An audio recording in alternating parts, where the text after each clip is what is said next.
كلام كتير قوي كنت بقى.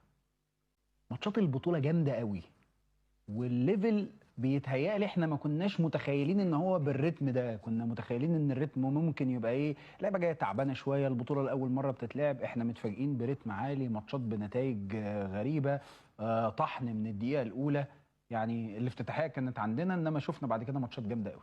لا انا عايز اقول لك طبعا ان احنا لما قلنا احنا متوقعين ان انت بتتكلم في البطوله بشكلها الجديد لاول مره. شياكه برضو الحته دي. ربنا يخليك.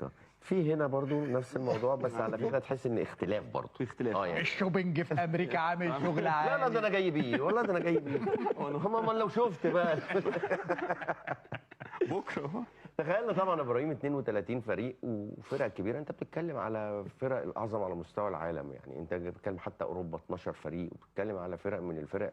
يعني مثلا شفنا باريس سان جيرمان واستغربنا كلنا ان لما يكسب مكسب كبير في نهائي دوري ابطال اوروبا على انتر، ايه ده؟ لا واحنا استغربنا، لا واحنا ما استغربناش بقى، لا ده هو فرق باريس سان جيرمان هي كده. لما تيجي تبدا واتلتيكو مدريد اللي هو الفريق اللي احنا بنقول الدفاع من الدفاعات الحديديه على مستوى العالم، واربعه يعني مستريح وكده. لا في فرق كتير ظهرت بمستوى كويس، كل واحد مدور المكن بدري بدري، وكل واحد عايز يكسب الماتش الاولاني اللي احنا قلنا بالنسبه له اهم ماتش.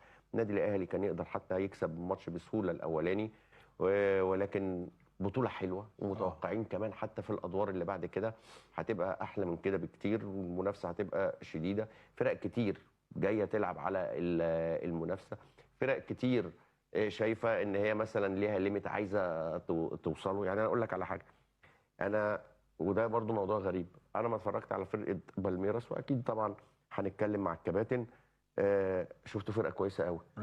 انما مثلا وانا بره طبعا جماهيرهم كتير جدا، برضو لازم نقول للناس ان جماهير بالميراس منتشرين في كل حته، وده عاده الجماهير بتاعت امريكا الجنوبيه. أيوه. بييجوا في اي حته، وكانوا بيضربوا المشوار لليابان وبيبقوا بالافات في المدرج. بتقف تتكلم مع الناس تقول له إيه؟ طب انت دماغك رايحه فين؟ طموحك فين؟ تخيل معظمهم يرد عليك يقول لك دور الثمانيه. يقول لك دور الثمانيه، محدش مثلا قال لك قبل النهائي، محدش بيفكر في البطوله، بس يقول لك على الاقل دور الثمانيه. فلا انا حتى ما فريق شرس، كان في فرق ثانيه كبيره قوي برضه. بالظبط، هو بيفكر في الكلام ده، ولكن البطوله جميله جميله ابراهيم، وهتعلى مع تولي الماتشات والادوار الاقصائيه كمان طبعا.